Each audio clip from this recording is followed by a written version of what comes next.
Hello, friends, and welcome back to the Nourish and Strengthen podcast. I am your host, Trainer Lindsay, and today we're going to be talking all about macros. Okay, so we're going to be talking about what macros are, why you need each one of them, why we don't want to cut out any macros, what it means to track them, how to set them, and how to track them. So I am quite passionate about macro tracking. And let me kind of tell you a little bit of a story about how I got into macro tracking, guys. I have been tracking macros since before there were apps for this kind of thing. I was doing it in a spiral bound notebook I'll get into it. So let me kind of go back a little bit, back to about 2010 or so.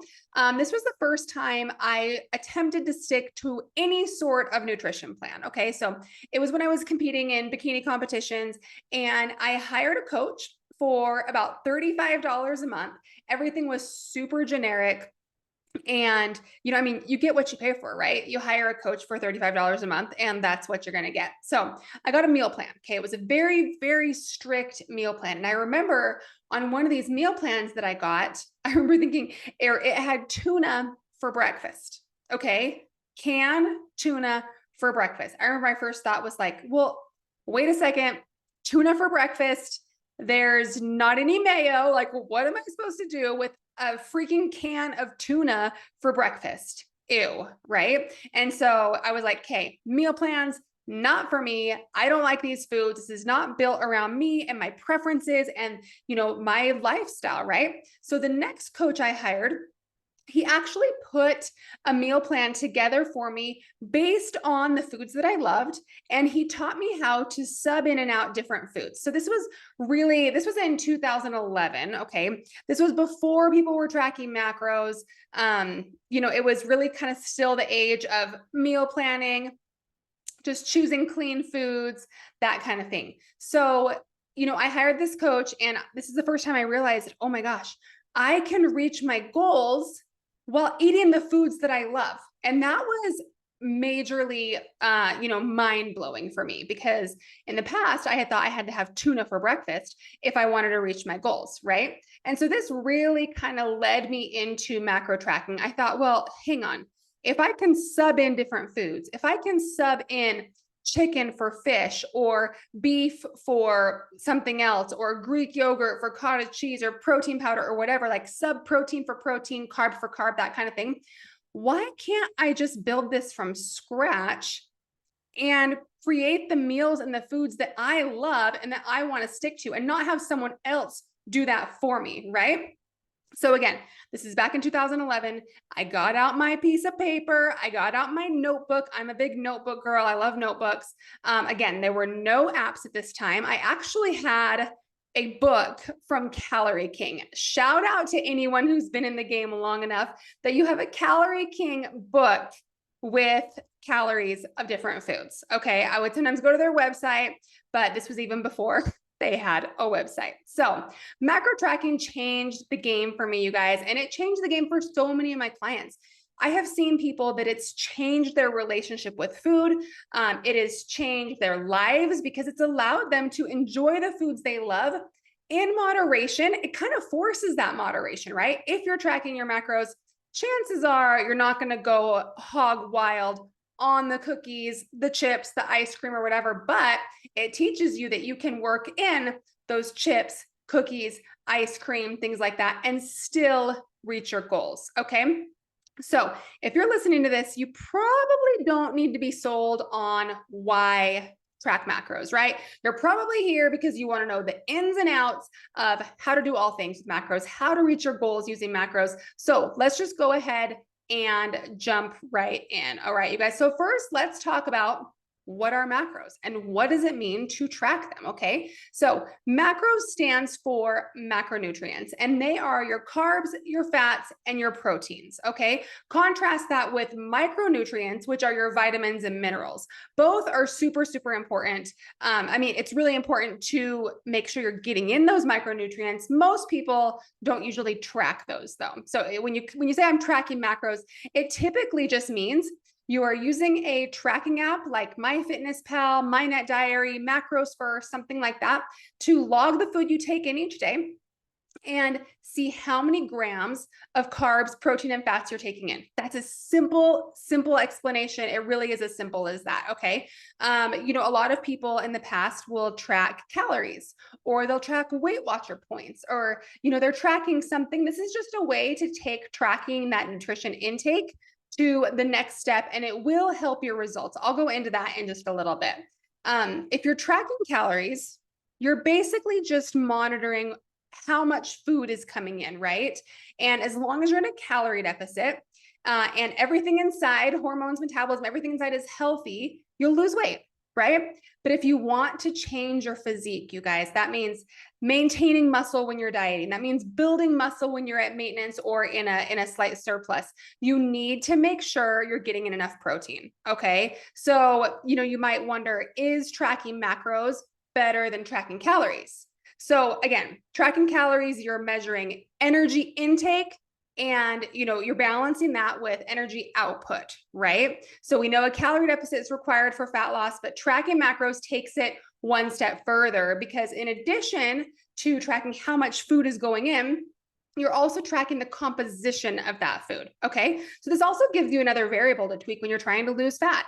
So each macronutrient helps your body in different ways, and each one is important. Okay, so let's go over that. What does each macronutrient do for us? And what are some examples of each one? Okay, so let's talk about carbs first. Carbs are our body's preferred source of energy. Okay, our bodies take the carbs we eat, break them down into glucose, and this gives our cells the energy to move, exercise, digest our food, like literally just function. Okay. Carbs, break down into glucose, give our cells energy to literally just live. Okay. Carbs are also really closely linked to thyroid function. So when your carbs drop super low, your body's production of thyroid can actually downregulate a bit and can slow your metabolism. So carbs are really important for energy, metabolism. Some examples of carbs, you've got, things like rice, potatoes, oats, fruit, veggies, crackers, chips, tortillas. Most things processed are going to have a decent amount of carb intake, okay? And of course, there's going to be your healthy carbs and your less than healthy carbs. I personally do not like to label foods as good and bad. I just like to, think of foods as what they are. This one's going to be mainly a carb. This one's mainly a protein. This one's mainly a fat, etc. So that's kind of, your little download on carbs. Let's talk about protein. So protein is made up of amino acids, which are the building blocks of our muscle. Okay. So protein intake is going to help with so many things. It's going to help you build muscle. It's going to help you retain muscle when you're in a calorie deficit. It's going to help you recover from injuries. It's going to help you boost your bone density and so much more. And protein intake is actually even more important when you are trying to lose fat or have goals that have to do with body recomposition, because it's going to help boost your satiety. Yep, it's going to keep you satisfied longer. It also has the highest thermic effect of food. So what does that mean? That means your body burns more calories digesting protein than it does when compared to carbs or fats. Okay. It's also, and this is kind of interesting, it is the least likely macronutrient to get stored as fat. Okay. So I often tell clients, if you're extra hungry and you're really struggling to stay on track one day, have an extra serving of protein and you're going to be fine. Okay. So protein, if you overeat protein, it's going to be less likely to be stored as fat compared to carbs or fats. Okay, so there's a plug for getting in plenty of protein. So what food options are protein? Okay, you're going to have, eggs, egg whites, any of your meat, Greek yogurt, cottage cheese, protein shakes, things like that. A good way to know if a food is mainly a carb, protein, or a fat is when you're logging it, compare the macronutrients, and whatever it's highest in, it's likely going to be, a main source of that. For example, something like beans. Beans can be tricky because people think that they're a protein source. But if you look at, now I don't have the right macros in front of me, but if you look at, for example, a cup of beans, okay, it might, if you're thinking about a cup, again, I'm totally making up these numbers. I don't know them off the top of my head. I don't eat a ton of beans personally. I love them. I just don't eat them all the time. Let's say a cup of beans is like 300 calories. you're going to notice probably like 35 to 40 grams of that is going to be carbs. And you may have 10 to 12 grams of protein. You're going to have a little bit of residual fats in there as well. But that's a good way to tell, okay, this food item is primarily a carb source. Okay. Is in the beans example. Now let's go ahead and talk about fats. Guys, fats are crucial for hormone health. Okay. Absolutely crucial. Cholesterol is actually the precursor for our sex hormones. So eating healthy dietary fats is really, really important in having healthy hormone levels, which of course is going to support fat loss goals. So contrary to what people think, you guys, consumption of healthy fats is going to lower your risk of heart disease. It's going to actually improve your blood cholesterol levels. A good example of this would be a high quality fish oil is really, really helpful in improving cholesterol levels. It's also going to help balance blood sugar, reduce inflammation, so many good things. Okay. So examples of healthy fats, because there are healthy and unhealthy fats out there, right? So, your nuts, your seeds, like sunflower seeds, flax seeds, things like that, nut butters, avocado, healthy oils such as olive oil, avocado oil, coconut oil, even cheese, full fat dairy, higher fat meats. These are great sources of healthy fats. Okay. So guys, healthy women should include all macronutrients in their diets. Okay. There might be certain medical conditions where you might want to lower, for example, your carbs. If you have high blood sugar or if you're borderline diabetic, yes, that there are certain situations where you may want to eat a lower carb diet, for example. But assuming all things healthy, you want to make sure you're including all of these macronutrients. Okay, so now you're probably thinking, okay, cool, I know, but now how do I do this? Okay, so let's go ahead and walk through how to set macros for fat loss. Okay, so these guidelines are for fat loss. If you're working on maintenance, a great way to do this is to actually just track your macros, which I'm going to teach you how to do in just a minute, is just track your macros for a week and see, what your typical nutrition intake is like and monitor any changes you're seeing. If you're not seeing any changes in your body, maintaining, measurements, how you feel in your clothes, photos, weight, that kind of thing, you can assume that those macros you tracked are close to maintenance. Your calories are close to maintenance calories. Okay. That's my best way to figure out your maintenance calories, is to track what you're consistently doing for a period of time, and see how your body responds. Okay. So these guidelines are for fat loss. Okay. So if you do know your maintenance calories, I do suggest just dropping calories by about 250 calories to start.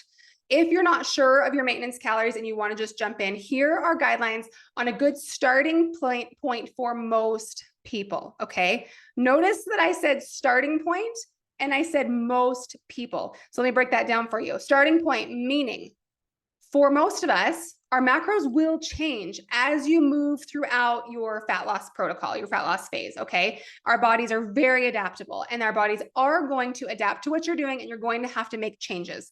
This is what, where it can be very beneficial to work with a coach, because it can be hard to know, when to change things, what to change, things like that. So if you have a coach doing that for you, it just kind of takes that off your plate. But just know this is a starting point, and these will be great numbers for most of us. Okay. Some people are going to need some changes to this, but we're going to, I can't handle that on a podcast type situation. We would need to have more of a one-on-one conversation. All right, let's talk calories first. Okay, when setting your macros, first thing you're going to do is set your calories. And I like to do calories at 10 to 11 times your body weight. Okay, we're going to max that out at about 1,800 to 1,900. So if you're a female, these are female guidelines I'm going to go over. If you're a female and you're weighing like 225, I would start about 1,800 to 1,900. I wouldn't start at 2,250. Okay, just chances are you're just not going to see results at that level. Just from what I found working with thousands and thousands of women, that's kind of what I found to be a good starting point.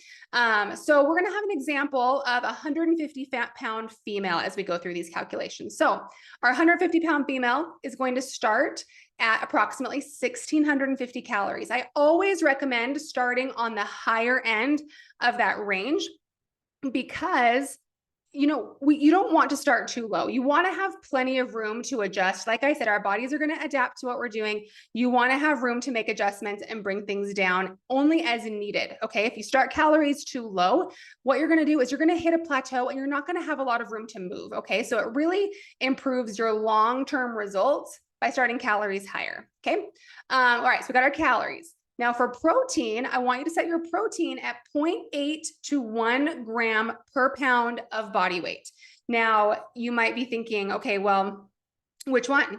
0.8 or 1? So I like to say 1 gram per pound if you are leaner, if your body fat percentage is lower and you're really trying to lose like that last 5 to 10 pounds. Now this is going to be for someone who's, maybe 5'4" and they're 120 pounds, and they're trying to get to 115. They may want to have about 120 grams of protein. Okay.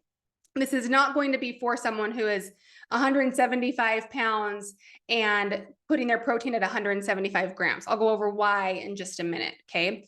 And then when you're on the heavier side, or even just more of an average body fat percentage, you can go 0.8 to 0.9. Personally, I do about 0.9 grams of protein a day. So for our example here, our 150-pound female example, we're going to do 0.9 times her body weight, which is 135 grams of protein. Okay. But really you have a range there of like 120 to 150, somewhere around there is going to be good. I would, for females, guys, I like to max protein intake around 150 or so, mainly because I found that, this is a stereotype, but for most women just don't love eating tons of meat. Okay. And it can be really hard to get protein high without a lot of meat or a lot of protein shakes or protein bars, things like that. Now, don't get me wrong. Protein shakes, protein bars, I'm totally cool with those. But, unless you want to be having, tons of meat each day, multiple scoops of protein shakes a day, it's going to be tough to hit much higher than 150 for most of us. Again, I'm speaking in total generalities. Okay. So if you're, you do the math and it's like 0.8, 0.9 times your body weight, and you're looking at like 180 grams of protein, I would max it at 150. Okay. Now, the cool thing is that your fats and your carbs can really just make up the rest of your calories however you see fit. So what does that mean? You guys, there's so much research that shows that when you're in a calorie deficit and protein needs are met, it doesn't really matter if your excess calories come from carbs or fats. Now, this makes it so much easier to track macros and include your favorite foods, include treats every day, include things that you love in moderation while still hitting your macros. So I highly recommend just setting a calorie and a protein target. Okay. Makes it super easy. You're going to feel so much more successful. You're going to be able to be more consistent, which is huge. Okay. Because what happens when you're not feeling consistent? You fall off track, you eat all the cookies in the house, you throw out the towel, throw it out, you throw it in, throw in. Do you throw it out or do you throw it in? I think you throw in the towel. No, throw out. Anyways, I don't know where you're throwing the towel, but you throw it somewhere and you just give up, and then you binge, and then you're like, oh, I have to start over. Gosh, I could do a whole podcast episode on how much I hate the words I need to start over. I'm going to make a note of that, and we're going to come back to that idea later. But okay, so we've got our calories and our protein. All right. If you want to go one step further, or maybe you've been doing calories and protein and you've kind of hit a plateau, what I would do is set fats at 30%. You don't really want fats to come too much lower than 25 to 30% for hormone health, like I mentioned before. And then carbs will make up the rest. So I'm going to talk you through this math here. Okay. If you're not a math person, you can like hit fast forward 15 seconds a couple times, or just know this might sound confusing. All right. So here's what this looks like. If fats are at 30%, remember our 150-pound female, she's eating 1,650 calories. 30% of that, 0.3 times 1,650 is 495. Okay. Now 1 gram of fat has 9 calories. Okay. So we are going to divide our 495 by 9, and we're going to get 55 grams of fat. All right. So far our example lady has 1,650 calories, 135 grams of protein, 55 grams of fat. So the rest are carbs, but how do you figure out the rest? So what you're going to do, you've got 495 calories of fat. Remember that. And then you also have we've got our 135 grams of protein, right? There is 4 calories in a gram of protein. So we're going to do 135 times 4. That's going to give us 540 calories from protein. So you're going to add that to the 495 calories of fat.